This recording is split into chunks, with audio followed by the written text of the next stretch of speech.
Ne remets pas de jour en jour ce que tu peux faire dès aujourd'hui. Avant que ne vienne ce jour où tu risques de dire Seigneur, renvoie-moi, pour que je puisse faire du bien dans ce que je délaissais. Ne continue pas de museler ton cœur en toi-même, pour faire taire ce que tu dois impérativement entendre. Ne sois pas faux, ne sois pas fausse devant ton Créateur, en te mentant à toi-même et en cherchant à paraître devant les gens.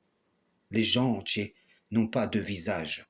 Ton déni et leur agrément ne suffiront pas comme rançon de ton âme. Sois un bien pour toi-même et ceux qui t'entourent et ceux qui te croisent.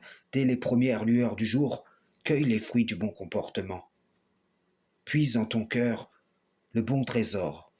Que la source de l'immoralité soit pour toi comme ce puits déserté, car on a appris que son eau n'est pas potable, on a appris que son eau est remplie de mauvaises bactéries. Travaille à laisser une mention honorable sur les lèvres de ceux qui viendront après toi, non pas pour la gloire de ce monde, mais pour ne pas être de ceux qui ont participé à laisser derrière eux une génération de pécheurs infidèles. Ta façon d'être peut être un facteur participant à la joie ou à la peine de l'autre. Prends garde à ce que tu sèmes sur ton chemin. Beaucoup pensent aimer et en vérité leur amour est une forme de haine. Beaucoup pensent édifier, mais en vérité ils multiplient les problèmes.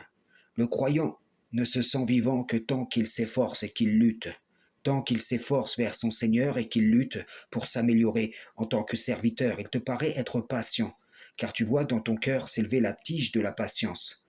Mais si celle-ci n'a pas encore donné ses bourgeons, que ceux-ci n'ont pas encore fleuri, que les fleurs n'ont pas précédé les fruits, que les fruits n'ont pas grandi et ne se sont pas formés, qu'ils n'ont pas mûri, qu'ils n'ont pas révélé leur goût, que leurs graines ne se ressèment d'année en année, et que tu en maintiennes la culture.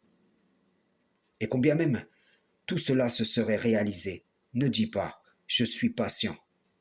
Pour chaque vertu que tu convoites, tu devras avoir soin des étapes de production et de mûrissement.